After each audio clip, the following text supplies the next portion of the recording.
मैं एक ही बात कहूंगा कि देश की सबसे ज्यादा झूठ फैलाने वाली पार्टी भारतीय झूठा पार्टी है बीजेपी। पूर्वांचलियों के, बिहार के लोगों की भावनाओं से जो खिलवाड़ किया गया है उसका भी जवाब देने का वक्त है। पेपर लीक एक अभिशाप बन चुका है बिहार में। हर चीज का पेपर लीक हो जाता है, उसके लिए छात्र आंदोलन करते हैं तो लाठियों से पीटे जाते हैं। रोजगार एक बहुत बड़ा मुद्दा है, किसानों की बदहाली मुद्दा है। इन्होंने छठी मैया को भी नहीं बख्शा, उनके नाम पे एक नकली घाट वहां पे बना दिया, वासुदेव घाट, और कहा प्रधानमंत्री नहाएंगे, यहां पे स्नान करेंगे। और जैसे ही हम लोगों ने उसका खुलासा कर दिया वहां हमारे प्रदेश अध्यक्ष सौरभ भारद्वाज ने, तो प्रधानमंत्री भाग गए वहां से, डुबकी लगाने को आए नहीं। स्वर्गीय रामधारी सिंह दिनकर जी ने कहा था, सिंहासन खाली करो कि जनता आती है। बिहार का चुनाव बेगूसराय की उसी पवित्र भूमि से आम आदमी पार्टी शुरू कर रही है, और आज डॉक्टर मीरा सिंह जी जो हमारी प्रत्याशी हैं बेगूसराय से, उनके लिए एक बहुत ही शानदार अच्छा रोड शो बेगूसराय में हुआ। किसी पहचान की मोहताज नहीं है। इन्होंने अपनी सेवा के माध्यम से न सिर्फ बेगूसराय में बल्कि बिहार के अंदर अपनी एक अच्छी पहचान बनाई है। बाढ़ पीड़ित क्षेत्रों में रह के महिलाओं को मुसीबत के वक्त में नाव में एम्बुलेंस बना के डिलीवरी कराने का श्रेय डॉक्टर मीरा सिंह जी को जाता है। खगड़िया के एमएस रहते हुए इनकी सेवाओं को लोग वहां याद करते हैं।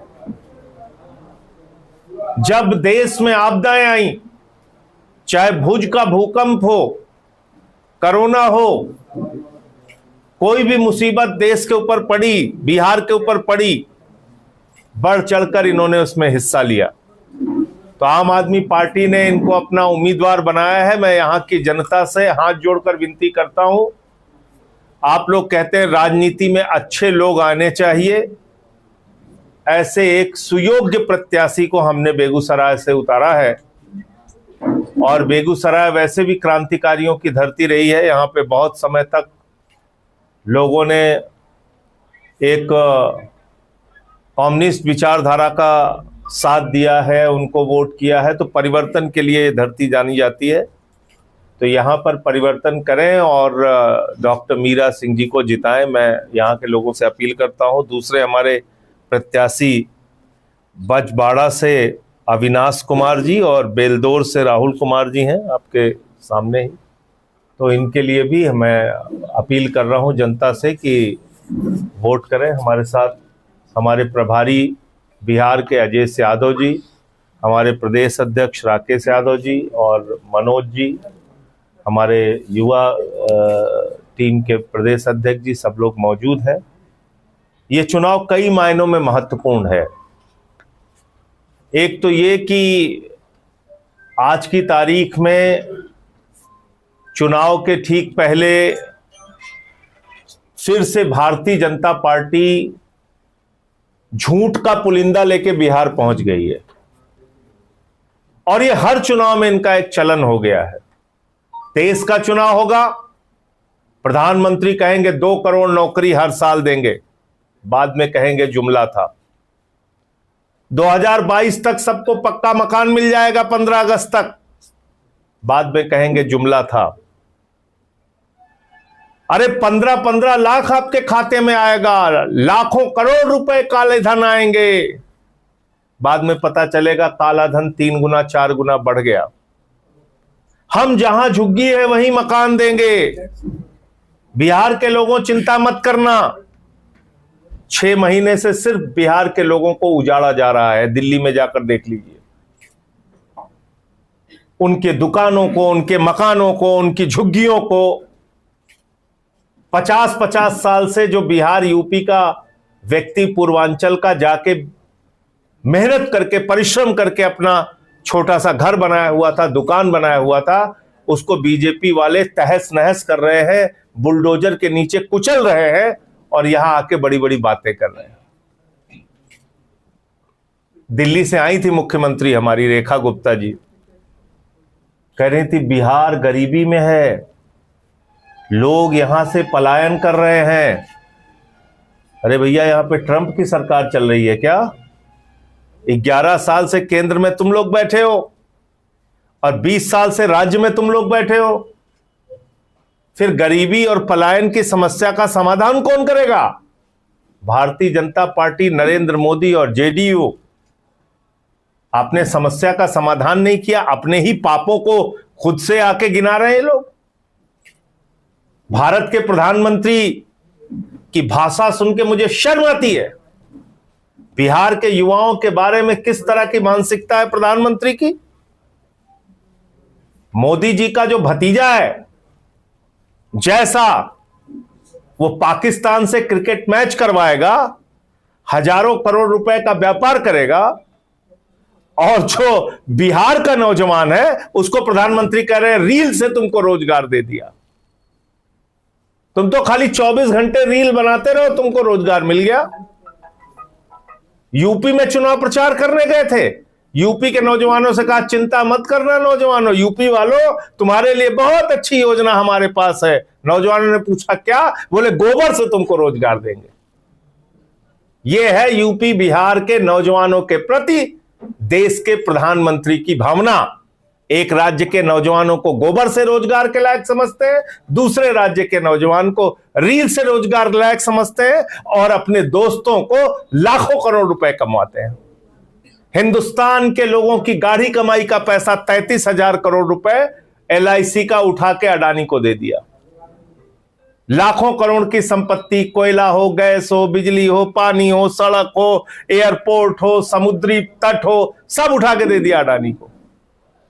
तो अपने दोस्तों को तो तुम लाखों हजारों करोड़ रुपए कमवाओगे, 15 लाख करोड़ रुपए आपने पूंजीपतियों का माफ कर दिया, और बिहार के नौजवानों को आप कह रहे हो रील से रोजगार ले लो। तो इसलिए बिहार के नौजवानों को जवाब देने का वक्त है और इस चुनाव में भारतीय जनता पार्टी जेडीयू को परास्त करे, एनडीए को हराने का काम करे। जो पार्टियां यहां पे सत्ता में रही हैं उनके भी बारे में आप लोग जानते हैं। मैं एक ही बात कहूंगा कि देश की सबसे ज्यादा झूठ फैलाने वाली पार्टी भारतीय झूठा पार्टी है बीजेपी। और इसका सबसे बड़ा उदाहरण अभी आपने दिल्ली में देखा। इन्होंने छठी मैया को भी नहीं बख्शा, उनके नाम पे एक नकली घाट वहां पे बना दिया, वासुदेव घाट, और कहा प्रधानमंत्री नहाएंगे, यहां पे स्नान करेंगे। और जैसे ही हम लोगों ने उसका खुलासा कर दिया वहां हमारे प्रदेश अध्यक्ष सौरभ भारद्वाज ने, तो प्रधानमंत्री भाग गए वहां से, डुबकी लगाने को आए नहीं। तो अब पूर्वांचलियों के, बिहार के लोगों की भावनाओं से जो खिलवाड़ किया गया है उसका भी जवाब देने का वक्त है। पेपर लीक एक अभिशाप बन चुका है बिहार में। हर चीज का पेपर लीक हो जाता है, उसके लिए छात्र आंदोलन करते हैं तो लाठियों से पीटे जाते हैं। रोजगार एक बहुत बड़ा मुद्दा है, किसानों की बदहाली मुद्दा है, बाढ़ की पीड़ा मुद्दा है। एक बड़ा क्षेत्र बिहार का बाढ़ में डूबा रहता है, और वोट चोरी का मुद्दा विपक्ष के लोगों ने क्यों बीच में छोड़ दिया मुझे तो नहीं मालूम, लेकिन वोट चोरी SIR के जरिए बहुत बड़े पैमाने पे बिहार में की गई है। यह भी मुद्दा है, बिहार के लोगों को इस चुनाव में जवाब देना होगा। और कैसे, मैं आपको बताता हूं। जो भारत सरकार का आंकड़ा है वो कहता है सितंबर की आयु के लोगों की जनसंख्या 8 करोड़ 22 लाख, यानी कि अगर SIR हो रहा है, देश के मुख्य चुनाव आयुक्त जिनका नाम ज्ञानेश कुमार है, मैंने उनका नाम अज्ञानेश कुमार रखा है, अगर वो अज्ञानेश कुमार जी वास्तव में गहन पुनरीक्षण करा रहे हैं तो इस वोट की लिस्ट को 8 करोड़ 22 लाख होना चाहिए, क्योंकि जितने 18 साल से ऊपर के हैं उनको मतदान का अधिकार दीजिए, तभी तो आपका गहन पुनरीक्षण सही माना जाएगा। लेकिन किया क्या गया है, 7 करोड़ 80 लाख के करीब लोकसभा चुनाव में बिहार के मतदाताओं की संख्या थी, 7 करोड़ 80 लाख। गहन पुनरीक्षण में उसको 8 करोड़ 22 लाख होना था, क्योंकि 18 साल से ऊपर की आबादी बिहार में है 8 करोड़ 22 लाख। घट के कितनी आ गई, 7 करोड़ 42 लाख। 80 लाख वोट काट दिए, 80 लाख वोट बिहार में कट चुके हैं। किसके वोट हैं आप सब लोग जानते हैं, बताने की जरूरत नहीं। अगर इसकी जांच होगी तो सब पता चल जाएगा किसके वोट काटे गए हैं। चुन चुन के वोट काटे गए हैं। 5 लाख डुप्लीकेट वोट हैं, एक ही नाम के वोट दूसरे जगहों पे। और ये सारी प्रक्रिया क्यों शुरू की गई थी, घुसपैठिया पकड़ना है, विदेशी पकड़ना है, बांग्लादेशी पकड़ना है, रोहिंग्या पकड़ना है। कितने मिले एसआईआर में, मात्र 315। अब क्या करा था चुनाव आयोग, सब लोग अपना सर्टिफिकेट दिखाइए, जन्म प्रमाण पत्र लाइए, हाई स्कूल का प्रमाण पत्र लाइए, अपने दादा का लाइए, चाचा का लाइए, चाची का लाइए, मामा का लाइए, मामी का लाइए। जिस देश का प्रधानमंत्री आज तक अपनी डिग्री नहीं दिखा पाया, वो बिहार के करोड़ों लोगों से जो बाढ़ में पीड़ित थे उनसे कह रहा था कि आप सर्टिफिकेट दिखाओ, प्रमाण पत्र लेके आओ। ये काम किया गया बिहार के लोगों के साथ। 80 लाख वोट काटे जा चुके हैं। तो वोट चोरी जो भारतीय जनता पार्टी का एक बड़ा हथियार बन गया है राज्य दर राज्य, और पूरे देश में अब 12,000 राज्यों में शुरू करने जा रहे हैं, तो आपको जवाब देने का ये मौका है। जितनी वोट चोरी उन्होंने की है उसको अपने वोट की ताकत से जवाब दीजिए और इनको पराजित करने का काम कीजिए। आम आदमी पार्टी ने जिन राज्यों में सरकार चलाई, दिल्ली और पंजाब, हमने बिजली फ्री दिया, शिक्षा फ्री दिया, इलाज फ्री दिया, मोहल्ला क्लिनिक का मॉडल दिया, सब कुछ काम हमने करके दिखाया है। उन्हीं मुद्दों को हम बिहार में जनता के बीच में लेके आए हैं। 83 सीटों पे हम लोग चुनाव लड़ रहे हैं।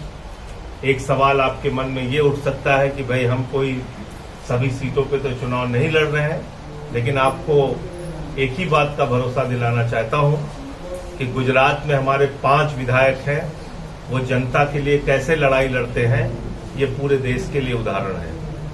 गोवा में हमारे मात्र 2 विधायक हैं, वो गोवा की जनता की आवाज कैसे उठा रहे हैं, ये देश के लिए उदाहरण है।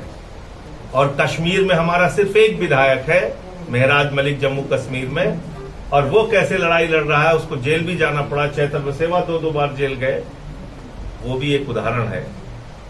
मुझे केजरीवाल साहब ने 3 सांसदों के साथ राज्यसभा में भेजा था। बताने की जरूरत नहीं है, जनता की आवाज को जितनी कोशिश होती है राज्यसभा में उठाने का, देश के सर्वोच्च सदन में उठाने का काम करता हूं। बिहार में जो भी हमारे विधायक जीतेंगे, उनकी जो भी संख्या होगी, जो आशीर्वाद बिहार की जनता देगी, मैं आपको एक ही भरोसा दिलाना चाहता हूं, वो बिहार के लोगों की, जनता की हित की बात उठाएंगे, जनता के हित में काम करेंगे, और जो हमारे मुद्दे हैं उसको पूरा करवाने के लिए सरकार पे दबाव बनाने का काम करेंगे। मुझे इतनी बात कहनी थी। आपके जो प्रश्न हो आप पूछ सकते हैं। 2020 में अपनी विचारधारा के माध्यम से यहाँ तक पहुंचा है, जिसका नाम बीजेपी है। दूसरा संगठन है जिसका 125-135 साल पुराना इतिहास है, कांग्रेस। आरजेडी है जो वर्षों पुरानी पार्टी है। सीपीएम सीपीआई है जो भी वर्षों पुरानी, एमएल भी बहुत पुरानी पार्टी है। हम तो 2012 की पार्टी है और 13 साल में हम राष्ट्रीय पार्टी हैं। आज की तारीख में 2 राज्यों में हमने सरकार बनाई है, दिल्ली में 3 बार, पंजाब में 1 बार, और अभी लीडर ऑफ अपोजिशन हमारा दिल्ली में है। गुजरात में, गोवा में हमारे विधायक हैं, जम्मू कश्मीर में हमारे विधायक हैं।